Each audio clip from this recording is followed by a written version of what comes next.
வணக்கம். என் பேர் சுந்தர்லிங்கம். சிவகங்கை மாவட்டம் தேவகோட்டை அருகில் உள்ள இரவசேரி கிராமத்தைச் சேர்ந்தவன்.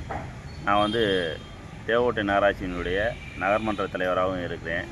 சிவகங்கை மாவட்டத்தில் கண்டதேவி திருவிழாங்கிறது மிகப்பெரிய திருவிழாவாக நடந்து கொண்டிருக்கிறது. அந்த கண்டதேவிங்கிற ஊரே ராமாயணத்தில் வரலாற்றில் இடம்பெற்ற இடம். எப்படின்னா அனுமான் ராமனிடம் கண்டேன் தேவி அப்படின்னு சொன்ன இடம்தான் கண்டதேவி என்று அழைக்கப்படுகிறது. அதே மாதிரி இரவசேரிங்கிற பேருமே ராமாயணத்தில் இடம்பெறுது. எப்படின்னா சடாயுவை வெட்டி அதனுடைய இறகுகள் சிதறிய இடம்தான் இறகு சிதறி என்று அழைக்கப்படுகிறது. இப்படி இங்கிட்டு உள்ள பகுதியில் பூரா ராமாயணத்தில் இடம்பெற்ற இடம்தான். இப்படி ராமாயணத்தில் இடம்பெற்ற இடத்துல கண்டதேவி தேரோட்டங்கிறது மிகப்பெரிய சிறப்பு வாய்ந்த திருவிழாவை கொண்டாடப்படுகிறது. இதில் முக்கிய நிகழ்வாக அந்த தேர் இழுக்கக்கூடிய அந்த தேர் இழுக்கக்கூடிய நிகழ்வு தான் முக்கிய நிகழ்வாக இருக்குது. அந்த கண்டதேவி தேரில் 4 வடங்கள் இருக்குது. அதில் ஒரு வடத்தை உஞ்சன நாடும், இன்னொரு வடத்தை இரவசேரி நாடும், இன்னொரு வடத்தை தென்னில் நாடும், இன்னொரு வடத்தை செம்மாரி நாடும் இழுக்கிறாங்க.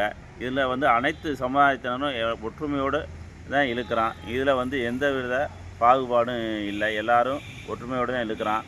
ஆனால் இந்த திருவிழா மிகப்பெரிய அளவில் மிகப்பெரிய மக்கள் கூட்டத்தோடு நடைபெற்றது. ஆனால் இப்போதைக்கு 10-11 எப்போதுமே இது காலையில் ஒரு 10-11 மணி அளவில் தான் நடக்கும். ஆனால் இப்போ போன வருஷம் வெள்ளோட்டம் பண்ணும்போதும் 6 மணிக்கே தேரோட்டத்தை நடத்தினாங்க. இந்த வருஷமும் அதே மாதிரி சொல்லியிருக்காங்க. இதனால் மக்கள் வரக்கூடிய சூழ்நிலை ரொம்ப கம்மியாக இருக்குது. ஏன்னா இது கிட்டத்தட்ட இந்த 4 நாடுகளுமே ஒரு 20-30 கிலோமீட்டருக்கு உள்ளதான் இருக்குது. அங்கேருந்து வர்றதுக்கு காலையில் வர்றதுக்குங்கிறது சிரமமான சூழ்நிலையாக இருக்குது. அதனால் இந்த தேரோட்டம் எப்போதும் போல் மக்கள் என்ன விரும்புகிறாங்கன்னா, எப்போதும் போல் ஒரு 10-11 மணி போல் தேரோட்டம் நடந்தால் அனைவரும் கலந்து கொள்ளலாம், எல்லாருக்கும் எளிதாக இருக்குன்னு சொல்லி மக்கள் கோரிக்கை வைக்கிறாங்க. இந்த கோரிக்கையை ஏற்று அரசு எப்போதும் நடக்கிற மாதிரி நடத்தினா தேவையில்ல. அதோடு மட்டும் போலீஸ் அதிகமாக இருக்கனால மக்கள் ஒரு வித அச்சத்தோடு இந்த திருவிழாவில் கலந்துக்கிறாங்க.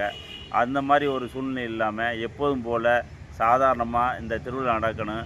இந்த திருவிழாவில் அனைத்து தரப்பு மக்களும் கலந்து கொள்ளணும் அப்படிங்கிற மாதிரி தான் எங்களுடைய விருப்பமாக இருக்குது. இதை அரசு பரிசீலனை செய்து இதுக்கு ஒரு நடவடிக்கை எடுத்து எப்பவும் போல் திருவிழா நடக்க ஏற்பாடு செய்ய வேண்டும் என்று இந்த பகுதி பொதுமக்கள் சார்பாக கேட்டுக்கொள்கிறேன். நன்றி.